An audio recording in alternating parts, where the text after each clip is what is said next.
This particular CEU presentation is called Lighting, Furniture, in the New Energy Office.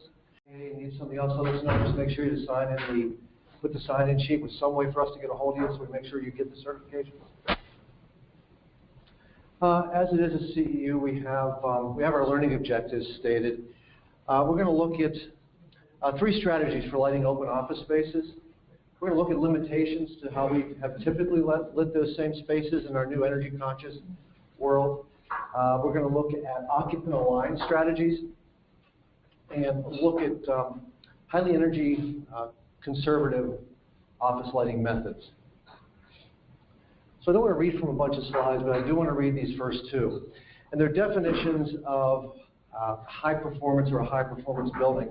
And this is from the U.S. Department of Energy, and they define a high performance building as a building with energy, economic, and environmental performance that is substantially better than standard practice. It's energy efficient, so it saves money and natural resources. It's a healthy place for its occupants to live and work, and it has a relatively low impact on the environment. EPACT has a smaller definition, and they define a high-performance building as a building that integrates and optimizes all major high-performance building attributes, including energy efficiency, durability, life cycle performance, and occupant productivity. And then we have my definition, kind of shrink it down a little bit. We can really define the performance of a building based on what we get out of it. So output over consumption is building performance. And what we're looking to do in all the spaces and all the buildings that we build is maximizing productivity while minimizing consumption. The thought or the link that occupant satisfaction is directly connected to organizational productivity is really well substantiated through miscellaneous research over the years. So we know that there's a definitive link between how people perform in their space and how the organization as a whole produces and is productive. The link between office lighting and occupant satisfaction has been somewhat elusive for years, having a definitive link showing that the quality of light in the space directly affects people's performance, which directly affects productivity. It was really in 2010 through the National Research Council in Canada where the first real linking mechanism was found. They started out with some pretty generic vignettes. They would bring people in to a kind of a laboratory type environment, walk them through, I think it was 7 different vignettes of lighting and kind of survey the results. Not real world type because it was very controlled. From that, they launched into a bigger study where they basically took those same vignettes out into the field and had people work in them for a little period of time. Still somewhat sterile, but it led them to the larger research project, which was about 1,700 employees in 3 or 4 different buildings. And from that research study, that was the first definitive link where we could see that the satisfaction with the lighting in the space was directly related to how people felt about the space and how they performed in the space, which also affects organizational productivity. And there's been more research since then that supports that, but this was really the starting research back in 2010. And that really resulted in some good news.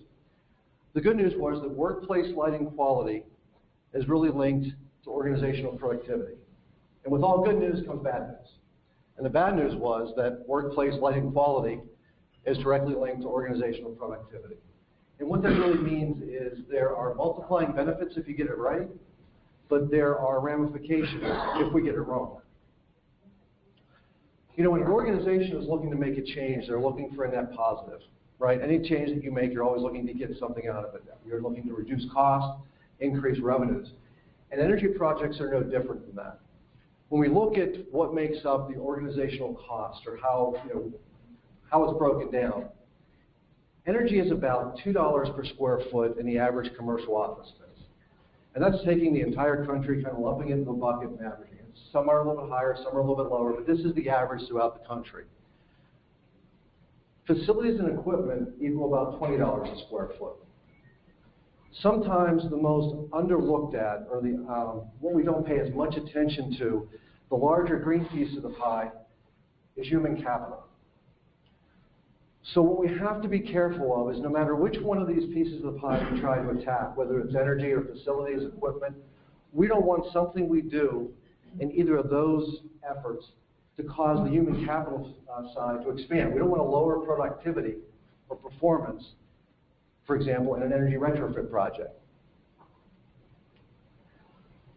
So if we know that lighting is tied to occupant satisfaction, and we know that occupant satisfaction is tied to organizational productivity, how much the organization can produce, we really can realize that when we design buildings and systems, they need to be aligned to the occupants. We really need to take care and consideration to what's going on in the space and how it's going on in the space.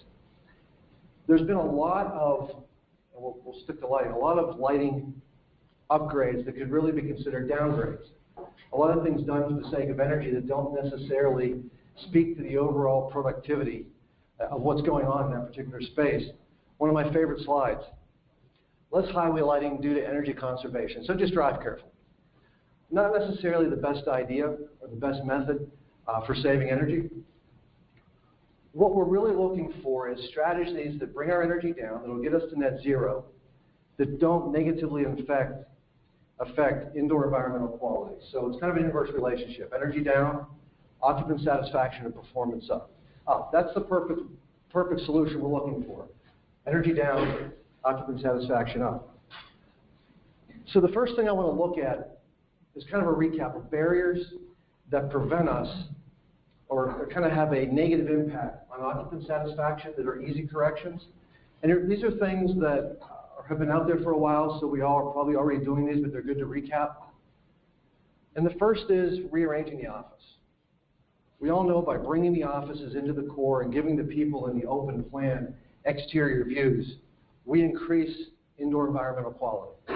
Okay, LEED recognizes that. A lot of people are already implementing this, but it's still good to recap. This is one of those inverse relationships we're looking for. Just by rearranging the office, inverting it from what we would traditionally do, the average energy savings is somewhere between 18 to 42%.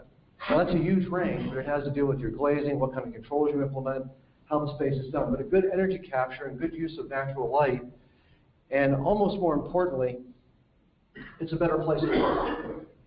We know that providing exterior views increases the way people feel about the space, so we have that occupant satisfaction up, and we're utilizing daylight better, so we have energy down. So a quick way, an easy way to get that inverse relationship.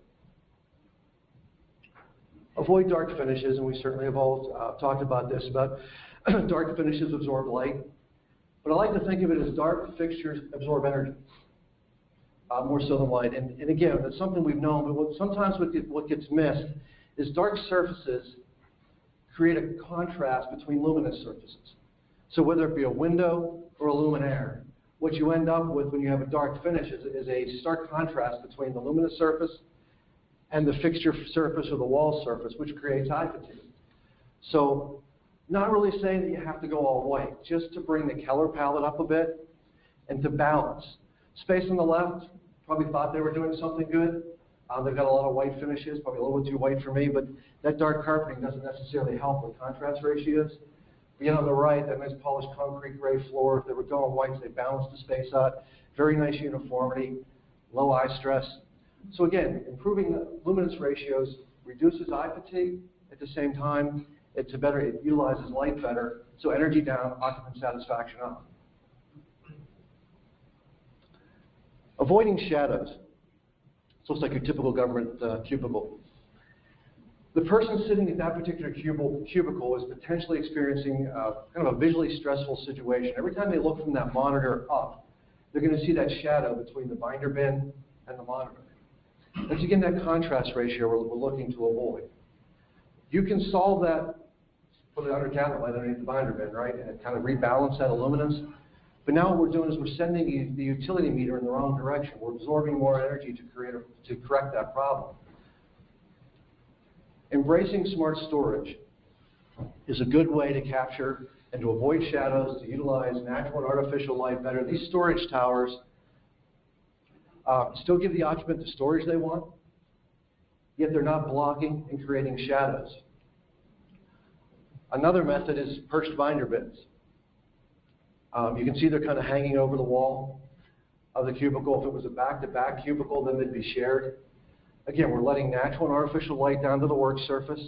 And more importantly, we're living in a more densified space. The average workstation now, 6x6, 6x8 is pretty typical. But the less things outside, that big binder bin cantilevered in the space, by perching these the way it is here, it gives the person in the space a perceived feeling of increased space. It's less thing intruding into their space. So in this ever more densifying workplace, it's a good way to bring that occupational, that satisfaction up. So again, you get an expansion of personal space, you have those luminance ratios balanced, and you're again reducing the connected load. So again, a good inverse relationship. Tall panels. Just avoid them. I mean, I don't know if anybody goes to Neocon or any of the furniture shows, you probably couldn't find them anymore, except for what's existing out there. Tall panels block everything. They block artificial light, they block natural light. I would challenge anybody to walk through any systems furniture open plan that has a high panel, and regardless of what's in the ceiling, however they're lighting it, you will not have the same lighting quality from workstation to workstation. You simply can't do it because it's not aligned. So one person is going to have a certain amount of light, another person can be left wanting. So it's just not a good environment. Simple thing here is to embrace the lower office landscape. This, I really like this story. This is National Life out in Vermont. This was not an energy project. They benefited from daylight. They did change the lighting. What the ownership was trying to do was increase productivity and satisfaction. These people working in the space to the left would have never known, other than when they got to work and left to work, that outside those windows were the mountains of Vermont. Great scenery. They were stuck in those high wall cubicles. Simply by knocking the panel height down, they were able to pick up occupant satisfaction and productivity. And a side benefit was the use of natural light, but that wasn't the goal. The main goal was that the ownership recognized the value of that $200 per square foot asset, the people in the space, and wanted to address it primarily. So lower panels allow us those exterior views. They increase occupant satisfaction for that reason. They also allow us to use light better. And they do encourage that collaboration that we're striving for to help boost productivity. So these are kind of some of the barriers we talked about: rearranging the offices, using lighter finishes, smart panels, and low panels. All these things to get that inverse relationship. The question really becomes now, knowing what we know about the link between lighting, occupant satisfaction, and productivity, what do we do about the lighting? I guess we could reverse that and say, what don't we do with the lighting? And I would say we don't start here. Lighting design does not start here. It does not start with the reflective ceiling plan. We don't know what's going on in that space if this is all we know. Lighting design needs to take into consideration what's going on in the space, how the people are using it. This is our most important and expensive asset in the space. Energy is $2 a square foot, remember. The people are $200 a square foot. So I would say that the office lighting design starts here. Again, not here, at the reflective ceiling plan. We just don't know enough. Aligned systems that are aligned for the occupant are very inherent here when you look at the plan view.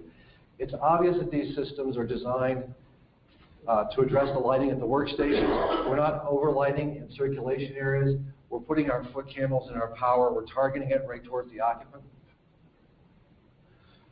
Traditional lighting is typically impersonal. It's indiscriminate. We're lighting the entire area the exact same way, and it's focused on efficiency. Yet it's focused on efficiency, but we're still lighting everything at the same light level. Two good stories.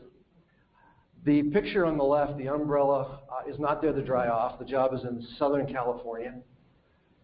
The facilities engineer started on a retrofit project where they took a 3-lamp parabolic down to 2-lamp, kind of an old school retrofit, and they used a reflector in the center to compensate for that one lamp being used. The problem is what it did was change the angle at which the light came out of the fixture, and it put glare into the workstation. The more ironic part is the workstation with the umbrella is the facilities engineers who authorized the retrofit. So kind of a little payback. They did go back and change. The one on the right really speaks to a problem. High performance luminaires and brightness at the ceiling. We continue to spend more energy by putting luminaires the furthest distance possible away from the task, so we consume more energy to get light to the task, and we create glare in the process. And companies like CubeShield.com can go into business to create shields for workstations to compensate for the lighting we're designing. I mean, think about that. Companies are going into business to create devices to shield from the lighting that we're putting in the ceiling. It doesn't make sense. We're expending watts we just can't afford. So again, lighting upgrades are often looked at as downgrades. This bottom picture, you know, again, that very typical office, just standard parabolics. And we decided to do a little bit of an energy retrofit project. And one of the more typical ones, we're going to go ahead and take out that center tube, right? This aggravates the luminance contrast once again. What happened when we saw that go back and forth is our ceiling brightness goes down. We have a dark cell in the middle of the fixture. The two other cells are still the same brightness they've always been. So we've aggravated the contrast ratios. Even though we did spin the meter back a little bit, we did save energy, we did lower light levels to what's really considered more acceptable today. Any net positive gain that we picked up is going to be lost in the way that people feel about the space and the way they move around. The visual fatigue that that type of arrangement costs, because the amount of times the eyes expand and contract between those contrast ratios, really drives away any benefit. Back to our friend again. So the next step is to go to high-performance luminaires in the ceiling. And what we've done here is, again, we've readjusted the luminance the way to levels that are more current. We've brought our utility meter, we brought the energy down, but we've increased ceiling brightness once again, and it invites distraction. We're hardwired to look at light. Try working in a space for a few hours and not looking up or over at a luminous surface. Our brains are hardwired to look at those type of things. When we overlight at the ceiling, we invite distraction. Funny part is about distraction. It takes about a 2%, it takes exactly a 2% drop in productivity in a 50-person firm to negate the entire electric bill. Okay? You can do the math on that. If you have 50 people and you lose 2% productivity, it means to maintain the same work level, you need to hire 2 more people. So if you invite distraction by creating glare at the ceiling and you lose 2%, it doesn't matter what you did with the energy conservation product because you've just cost more than the electric bill cost you. We have seen since 2008 to 2013 a 6% drop in office productivity. Okay? So that's a huge number. And a portion of that can be associated with the way the spaces are lit. So when we talk about managing luminance, and I've mentioned that a couple times, our eyes have a great ability to adjust to ambient light. We can read in the office, 30 to 60 foot candles. We can read our paper tabs very comfortably. Yeah, we can go outside in moonlight, which is 1/300th of a foot candle typically, and read at least the headlines of a newspaper. Or because we're all dedicated, we can take our work to the beach in 10,000 foot candles. And again, we can read. And that's because of our brain and our eyes' ability to kind of fine-tune based on the ambient conditions. If you put it another way, you're traveling down a road during the day, a 2-lane highway, you pass a car with its headlights on. It doesn't bother anybody, right? Drive right by, you don't even notice it. But at night, that same car passes you with the headlights on, you have to look away. It's nuisance, it's glare. Same car, same road, same headlights, same eyes. But our eyes have dialed up the sensitivity to that ambient condition. As we start to live in a lower ambient lit environment, introducing glare is much more aggravated than it was been before when the spaces were overall brighter because your eyes were attuned to it. So now when we have a lower ambient, but yet we have sources of glare, it aggravates that situation. It's unwanted luminance. So to that point, in our lower ambient, especially in our lower panel environment, we have to be careful to light meaningful surfaces. The space on the left is below net zero. It's got great light at the task level. Each person's got task-tunable light, and they really felt as though they delivered a superior workstation. But what's missing? They didn't light the back wall.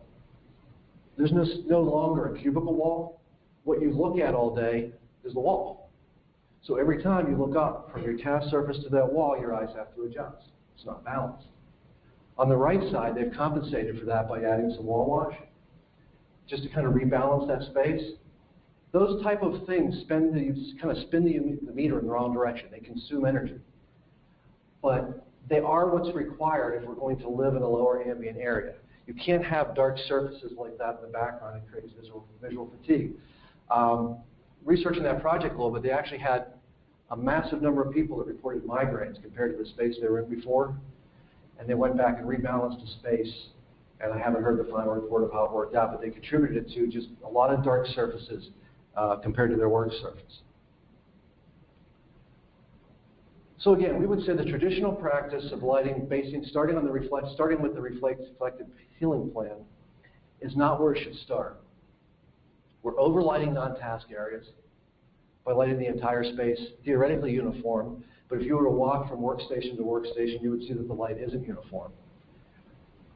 And the concept today that we could start with this, and partway through design, partway through construction, or shortly after construction, that this could change to this is a real reality. Seeing doubling of density all day long, workstation shrinking, creates a real challenge for designers, for facilities, to readjust the space based on increased densities. IES has recognized that delaying the interior plannings of the desk or chair location is no longer a luxury allowed by expending more watts. We simply just can't consume more energy just to blanket the space with light.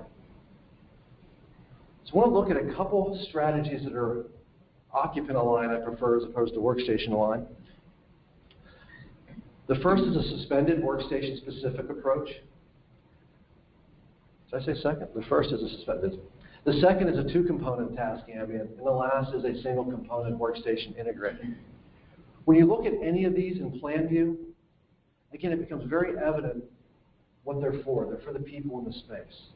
We don't see a lot of extra luminaires out in circulation areas. We're relying on the ambient light to compensate for that. We're aligning the light to the most valuable asset in the space, again, the people. So we take a look at the first one. This is a 4-foot suspended. This was actually the product that National Research Council projects in Canada were based on.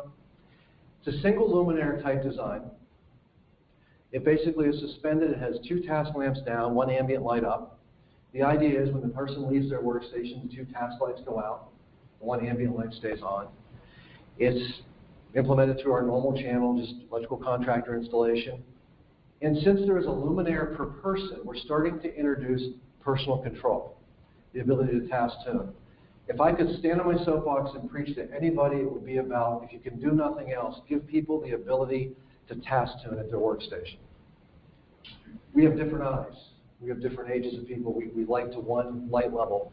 People can't work with one light level. You know, people have different needs. If there's one thing that's been shown through research project to research project, if you give people control of the light at their station, number one, they'll use it, and they'll typically dim it, which means you're saving more energy than what your installed power density was. But the occupant satisfaction numbers are through the chart when you give them the ability to kind of take control of their personal light. This type of approach is most typical in those higher panel installations. This is a big favorite of the government. They've got about 20-some million square feet of this installed on the West Coast, and there's been a lot of research papers published based on it. Personal control becomes a little bit of a challenge because the fixture's up there, and the people are down here, so you've got to get a kind of an Ethernet backbone to a desktop app on their workstation. Probably the biggest challenge with this type of approach, I know that we all live in a perfect world in this room, and no one here has ever designed something that didn't get installed the way they designed it, right? It's always exactly that way. You can imagine trying to coordinate between the furniture installer and the people in the electrical contractor to make sure that that fixture is installed at the exact location that workstation is going to be. So a slight misalignment means the contractor's got to come back and readjust. That was the biggest hassle that they faced with this. Energy, they saved about 50% on energy. They dropped their power density from about 1.1 to around 0.55, so that's a good energy story. Occupant satisfaction went up dramatically, but the ROI was way out there because of the implementation costs, the coordination of furniture to the lighting.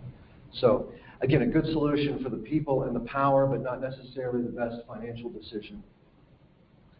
A two-component system is one that incorporates a ceiling-based system.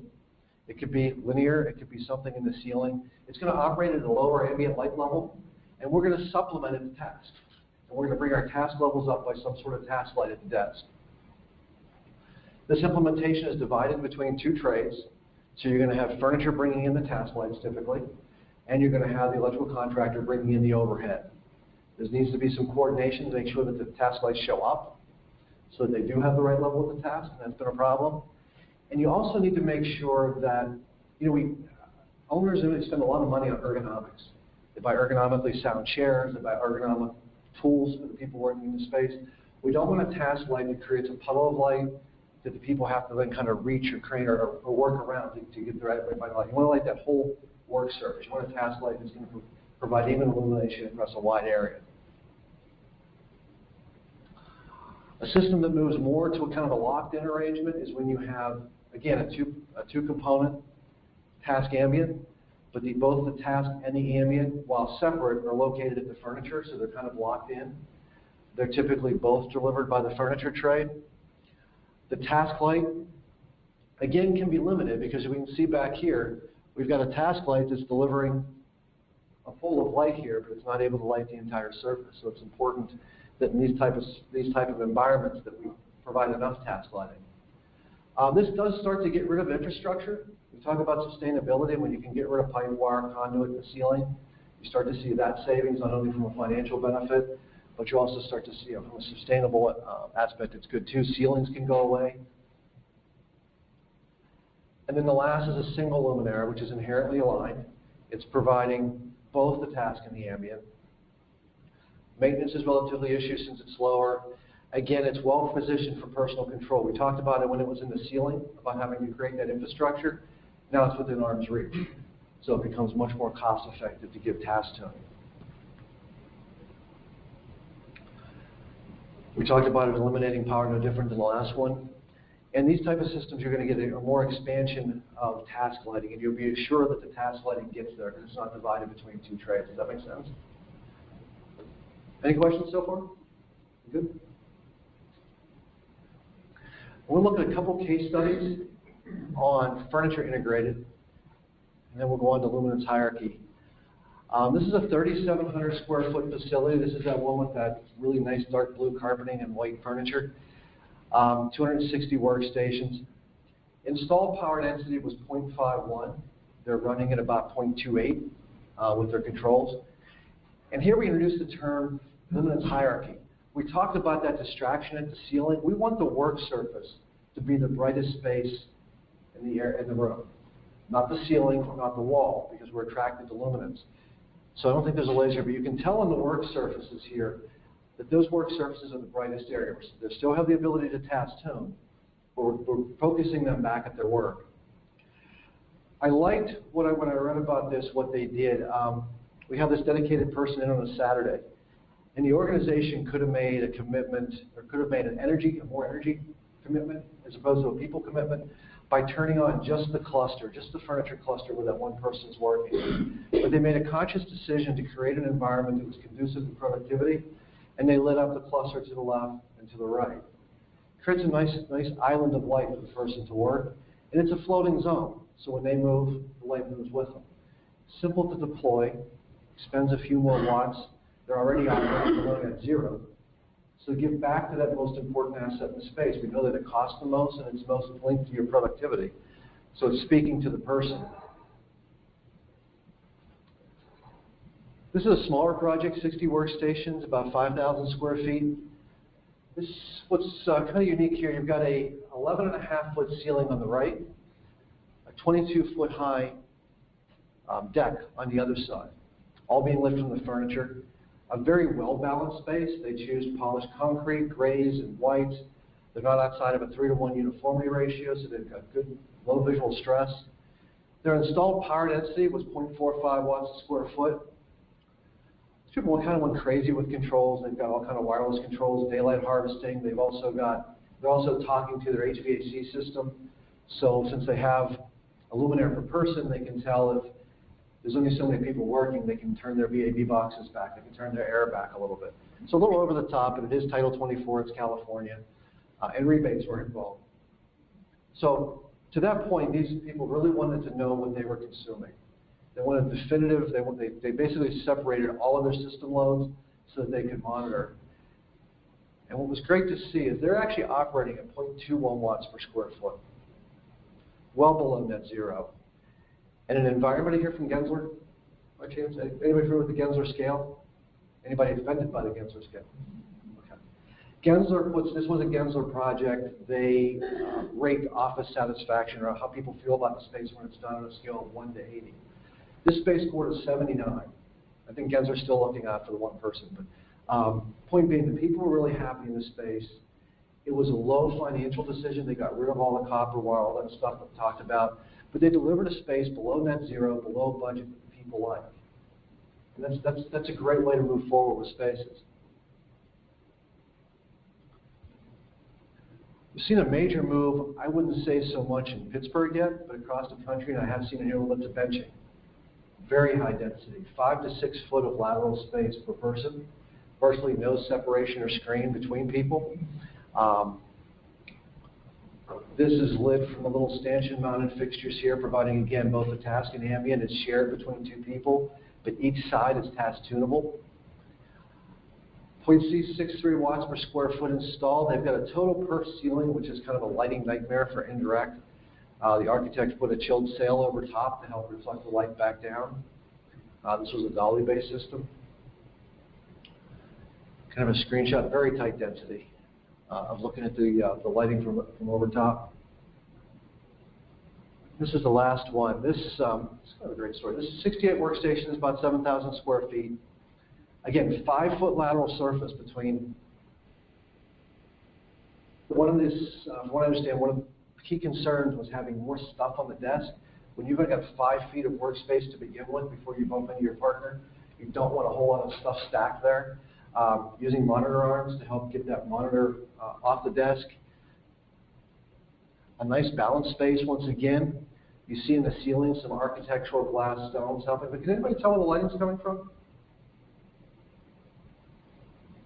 Aside from Jill that knows. If we look back, they lit the entire space from the monitor arm. Okay, so there's a luminaire on top of the monitor arm. They're running at about 0.24 watts a square foot. What I've been told, their installation time is about 6 to 8 minutes per fixture. So a good low-cost solution to get below net zero. Personal dimming is included, so they've got task tuning.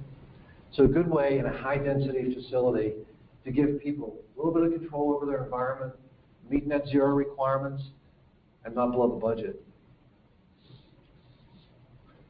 So we're all talking about collaboration and about designing office spaces that allow collaboration. That's why we're going into these lower panel systems. But collaborative spaces that don't give people the ability to focus, because we need to collaborate, but we also still need to go back and get our focus work done. And the studies are showing that one of the problems that we're having and why we're seeing that 6% drop in productivity is due to the lack of ability to focus, and the percentage of time that people are spending on focus work is increasing, and that could be because it's harder to focus in those environments, or that the work they're doing requires more focus. I would say probably it's just more difficult to focus when you're 5 foot away from somebody with no panel in between. So we need to design systems that support focus as well as collaboration. We talked about our brain being hardwired for light. It's also hardwired for light, motion, and color. Retail has used that for years to move you through a store by creating different luminance pods throughout the store to kind of pull you to places you want to go. The more expensive products, the jewelry drops, are always lit at a higher light level than what other places are. They want to pull you that way. Office space is no different. We're now in low, and this is kind of a generous partition. So we're attracted to light, motion, and color. We introduce some color to the space. We have our luminance hierarchy at the ceiling, the brightest spot, and now all of a sudden we introduce some motion. What happens is now the people walking by your workstation that you can now see that you didn't see before are at a higher luminance level than your work area is because they're closer to the luminaires. And that's a reality. And we know our brain, if someone walks by in this type of environment, you may not want to look, but you will look. You will glance. And again, it takes a 2% reduction in productivity to negate the electric bill.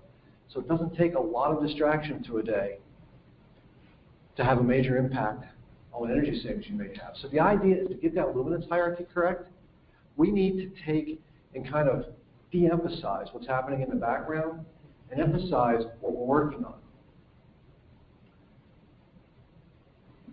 We want the work surface to enable focus. If we know that we're attracted to luminance, then let's put our luminance hierarchy at the work surface. Let's create a balance of a 3-to-1 uniformity where our monitor and our work surface are the two brightest surfaces, and our panels and our ambient areas are at the lower level. I'm not going to say, there's not a study out there that right now that will justify that this is going to save, it's going to pick up productivity. All of a sudden your people are going to be 8% more productive. What it will do is help prevent loss of productivity in a low panel environment. That we know.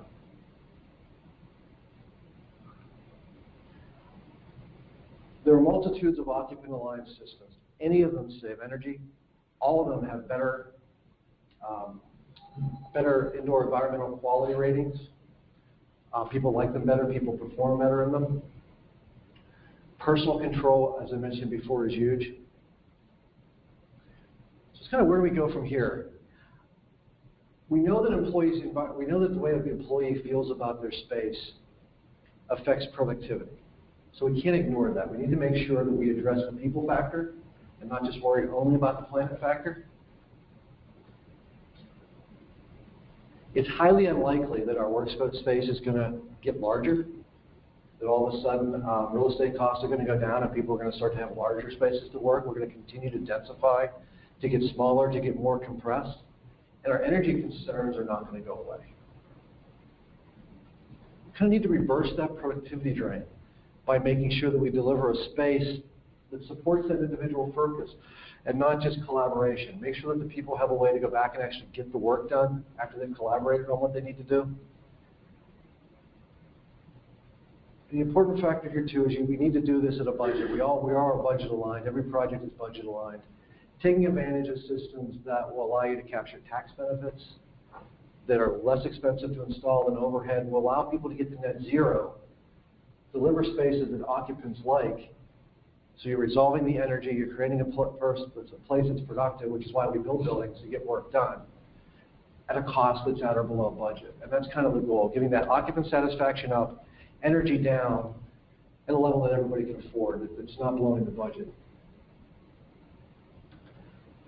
These are the people that participated in putting this together. I left off cubeshield.com. That's kind of a personal thing. They are out there. They're $68 a piece, 5 different colors. And that's my presentation. I'll take questions if you guys have any. I think I have a little bit of mixed signals. We want the bright stereo on the desk for the task. What do we want on the ceiling? Do we want it bright or not, or even? No, we want the luminance hierarchy to be at the desk. We want the ceiling and the walls to be balanced, especially if you're in a low panel environment, so that as they look from ceiling to wall, they're not getting a stark contrast where their eyes will expand and contract. And we want that at a lower level than what the lower light level than what the work surface is. Now you'll have people in every office. You're going to have usually the IT guy, maybe some design people that turn their lights off because they're working on the screen. First of all, they're working on the screen so that they still have the brighter surface. And what I've found in projects I've seen, I've told people to go to some sort of glare-free, where you only see reflected light, not direct glare environments, and had before taking the tubes out of there, found some way to de-energize their light. Work in that type of environment for about 2 weeks and see if the problem doesn't go away. And I'll say in about 70 to 75%, they leave the lights on, realizing that what they were offended by was direct light and glare, not light. People need light to do work. The others just like the lights off. So you will have some that will still have that contrast ratio because they'll turn the lights completely off or all the way down. But for the mainstay, you want luminance hierarchy, brightest surface here, wall and ceiling balanced, but at a lower level. When you say balanced, the ceiling itself, you want bright, dark, right? You want a nice even. You want nice even uniformity ratios. Because one view you have forces you to head to indirect, direct. You end up with puddles all over. Right. Now, back in the 80s, everybody was doing parabolics in there, right? Right. So what are we supposed to do now? We're supposed to be using these as indirect or lens or parabolics. If I'm kind of migrating out of the CEU because I'm going to talk a little product specific, so just so we're aware of that when I'm doing that. I believe that the lighting belongs down here for a couple reasons. One, when you sit at a workstation, you should never see luminance. You should see reflected light. If you've never had the opportunity to work somewhere where there's no direct luminance, try it. No one's going to convince you until you try it, go out and experience it. So you don't want to see a light source above you or below you. You just want to see reflected light. So furniture-based allows you to do that. It's really easy to get great uniformity on the ceiling. We get striations on the ceiling because we're usually 18 feet. This is very generous. It's seldom that we can get this far of a drop in the typical office. So you see those lines like you were mentioning. If you're 4 foot away, 5 foot away, and you're mounted on the furniture, with good optics, it's really easy to get great uniformity on the ceiling because you're further away. It's just geometry. So those systems support both well-balanced lighting at the ceiling at a lower level because you're further distance away. It typically almost religiously falls into a 3-to-1 just because of the distance. So it's very balanced. So you can get that balance at the ceiling, a nice even illumination, because you're right, if you have dark light, it's a contrast issue. No, I kind of agree with that. I mean, I really like the way they have the lighting at the task up and down. I would think you would want to keep the light up uniform so that you can actually control your task lighting down light. So because you wouldn't want some brighter than others. Right, you typically want to distract it. But I'm looking at new construction area like that. You look at existing buildings, the lights are already in the ceiling. Right. New construction, should we not put any light in the ceiling and rely on the furniture? You're talking to me now from the company I work for. I'm going to say, right on. The idea is these type of philosophies, and it doesn't matter whose product you use, what company, there's multiple people that approach lighting this way. It requires early integration. Obviously, from a design standpoint, once you've done the reflective ceiling drawings, once you've already planned infrastructure in the ceiling, you've spent a lot of money you can't get back. So it requires, to utilize this type of philosophy, integration into, the concept has to be thought of very early. You still need to do emergency egress lighting the same way you always do. It needs to be hardwired. But aside from that, the light comes in with the furniture. The nice part. I'm thinking with building power densities now, if I'm an architect, engineer building a building, if I don't put any lights in the ceiling, I can easily meet. Well, it still counts when it's in the furniture. I was going to say, nice try though. I figured the furniture, since it was mobile, it wouldn't count as. No, it still counts. Now, one thing kind of neat, a lot of the codes are starting to give more allowance for furniture-based lighting. Title 20 in California, things always start on the West Coast head this way. They now allow, I think it's 0.75 in the ceiling and 0.3 exception in the furniture. They're actually kind of saying that if you can bury more of your lighting in the furniture, they're giving you more power density. It comes down to the average workstation and what I've run across is going to draw about 40 watts. Okay, that's kind of the.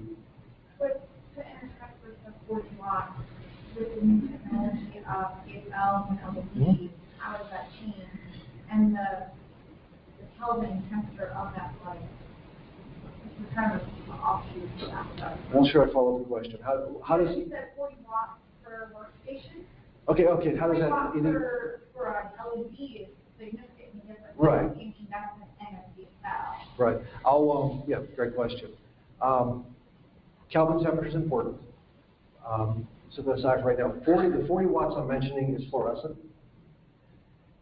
LED, I will speak personally to our firm.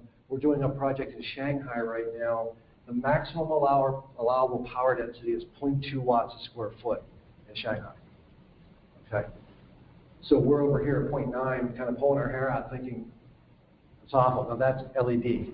And we can get there with LED. You're not going to get to a 0.2 with fluorescent.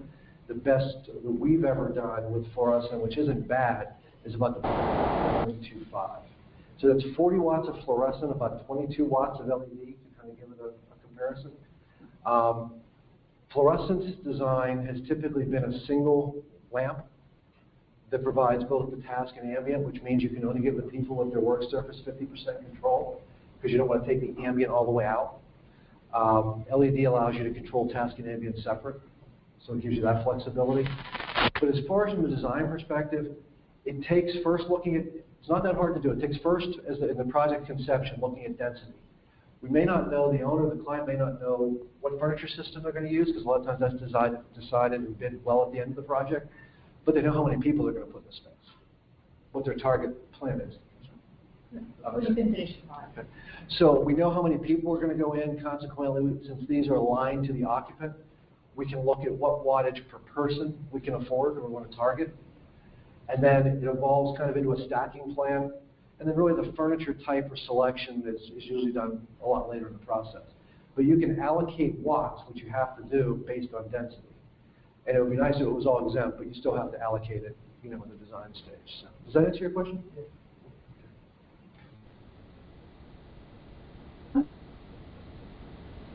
With T&I. But right over those. It does move money from construction.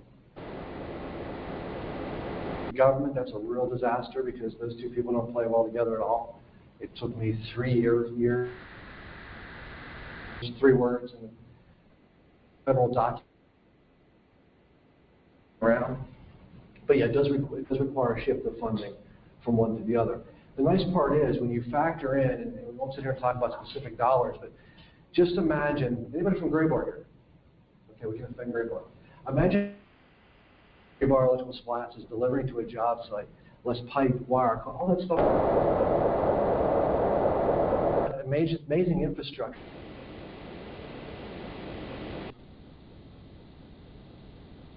Urge you to switch 50% of all systems, furniture, receptacles automatically. So if nothing else, if you were doing very rudimentary control, if you just want to turn it on and off, and I tell people that once you get below a half a watt a square foot installed, watch what you spend on controls, because you may not get it back. Certainly if you start installing, you spend a certain amount and get a certain ROI.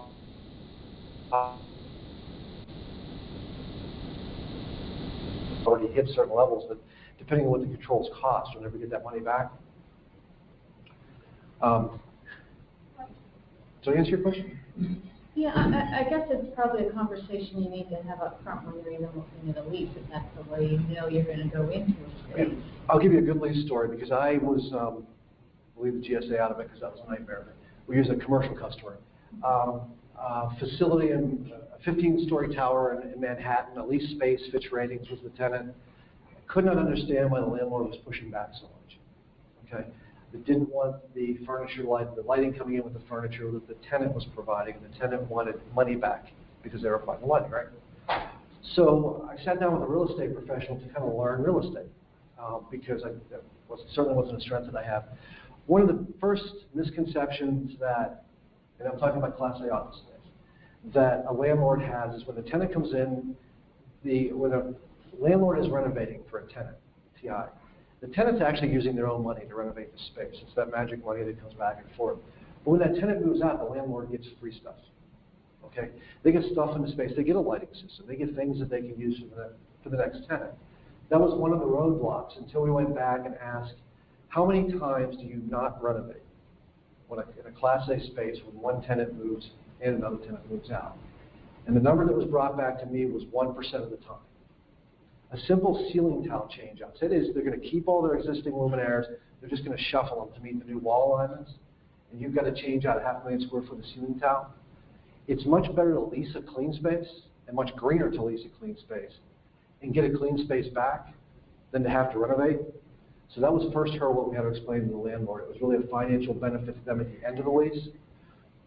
Then the other part was a lot of these places, or a lot of lease spaces are on a fixed utility rate based on square footage with an escalation rate, especially in these big office towers where they don't have everything broken down finitely. Landlords seldom deliver workspaces that operate at 0.3 watts a square foot or 0.4. Typically 0.75 is very generous, but yet they're putting into their pocket the differential between what the tenant's lighting system is drawing and what they would have provided. So we had to call that to their attention. It's still a building lighting system, so the landlord is still responsible for it, okay? But now it's here. It's not up there. And the maintenance cost is dramatically released. And I sat in the negotiation of the lease at Fitch and asked the landlord if he was going to give the tenant back credit for all those things.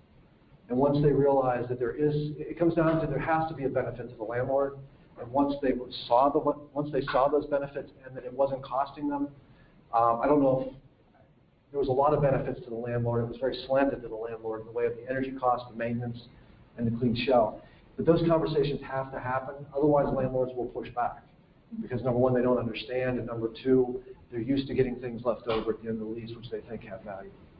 Does that make sense?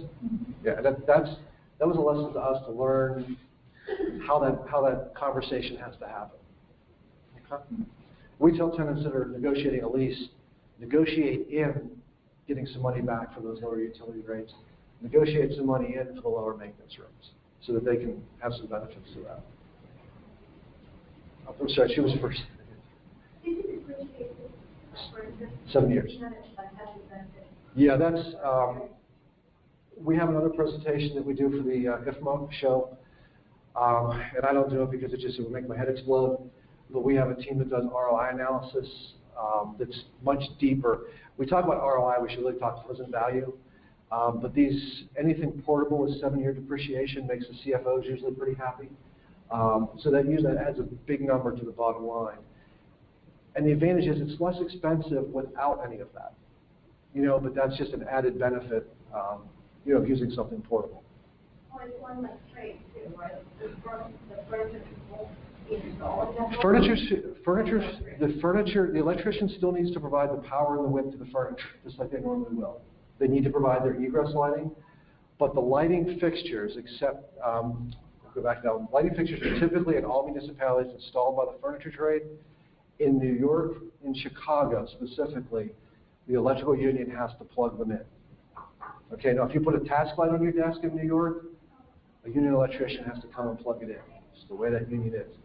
I worked with the union on Fitch ratings. It was $100 grand to get them to go around and plug in lights. If I could get a job today, that'd be the job I'd take. But we also got a letter back from the union talking about how easy the system went in.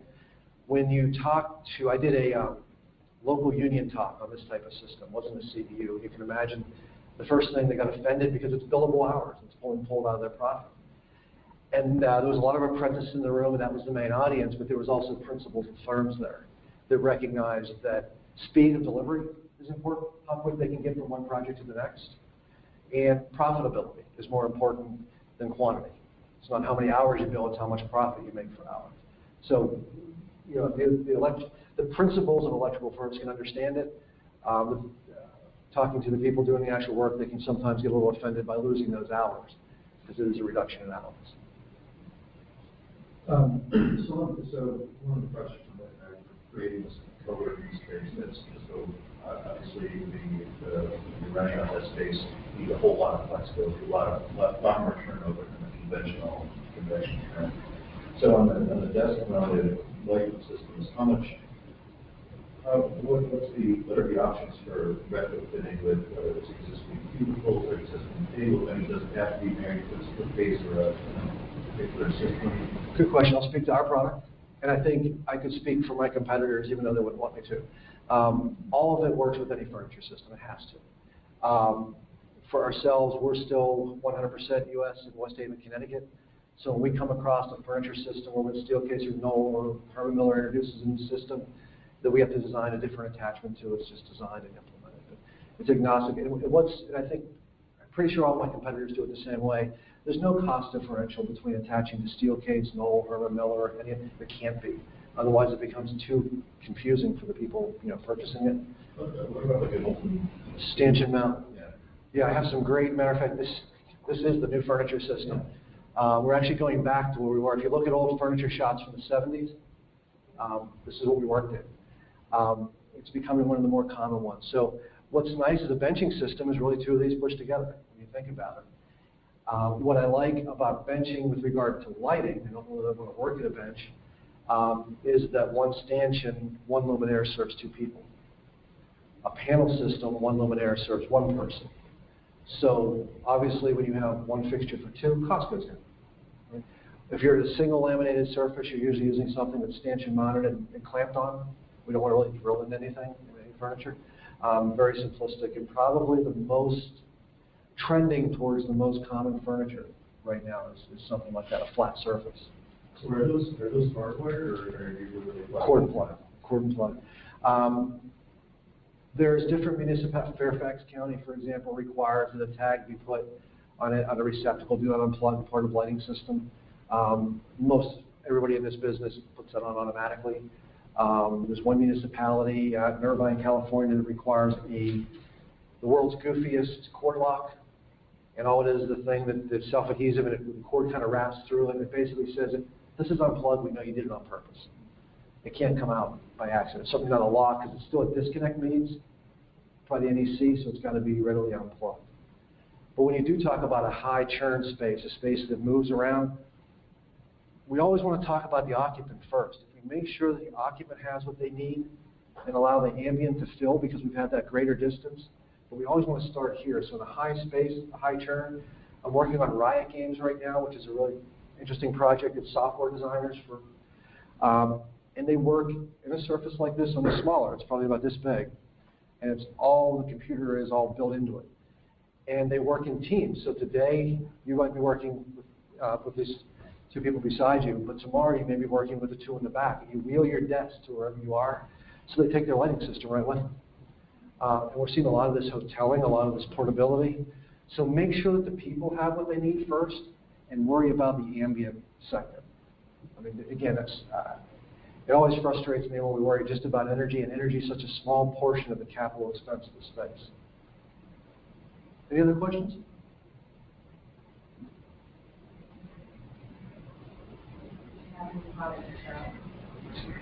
We do just to let you know, the lighting out here in these workstations. It's kind of it's been in here for a little while. It is a workstation-specific panel mount. This is controlled in a way that goes against the way I typically control, but it shows the flexibility, meaning that each person has the ability to turn on or off or dim their lights. So we'll see a lot of lights where people aren't occupying the space that are off. But each that workstation, we have the suspended linear in the ceiling, but it isn't energized. And I kind of like that, because think of all of that infrastructure that wouldn't have to be there. Think of a historical space, about the complications of trying to deal with the ceiling and the work, and you don't have to do that. We can welcome to take a walk through there, I'm sure, but that's the base for our company. That's the panel mount. The monitor arm product that you saw there was ours, where we could actually light from the monitor arm in high density spaces. I love that. Imagine a 6 to 8 minute install. Do we have are you with your contractor? Or? Yeah. Okay. I don't try to speak for them, but the average time I'm told that like a recessed product is about 45 minutes. 2 people on a ladder to install and connect. A 6 to 8 minute install really speaks to that first cost, of bringing those costs down. I was actually out on the project. The furniture came in behind. It was late. And they were actually installing as people were moving in. So when they got a workstation, someone carried their box over and sat down. The people were coming up asking for their light, because they saw how easy it went onto the monitor arm. They said they just put it in. Not worried about that. I was more intrigued by the fact that they called it their light. And it gets away from, again, that indiscriminate feel of a kind of a lighting system in the ceiling. They actually took personal ownership and felt it was theirs. And there's some benefit to that psychologically as far as productivity goes. So, but anyway, that space is lit that way with the base panel. That is a fluorescent version that's dimmable, but it is one lamp. So when you dim, it affects both the ambient and the task light.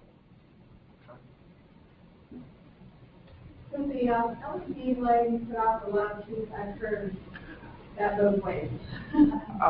To our benefit, we're using proximity to lower the amount of power we're drawing and the LEDs that we're using. So we're only drawing a total of about, I'm going to say 28 watts to be safe, because I'm not sure of the new drive current. 28 watts, and that's split between ambient and task. So you're talking 14 watts of LED coming down, not a lot of heat. If you get into a very high output LED source, yes, there can be heat out of it. Certainly most of the interior products, you don't have to worry about that. Exterior, there's a good bit of heat, but when you're using proximity, if you get the light closer to where you need it to be, you just need less of it, you need less energy. It's just proximity. The biggest issue is glare control. And just to address it, sort of, in case it was to come up, you have to design anything at the workstation so that the people in the workstation don't see the luminous source. I don't want to see any clue as to where I don't want to see the lamp or the LED board. I also, when I walk by or walk up to talk to you or to collaborate, as it's called, I don't want to get blinded by a bunch of light coming out of the top either. So a successful product, and there are, we're not the only people out there, will have glare control top and bottom. The systems that we create are designed, you have to be 6'2" or taller to see light coming out of the fixture. At 6'4", you'll start to see brightness at the fixture, and at 6'8", you can see into the optic. So don't do the Lakers optics. But it's designed, and if you're looking at furniture-based systems, you really do have to be conscious that both the occupant and people circulating around the workstation and talking to people can be there comfortable. Anything else? Thank you for braving the weather.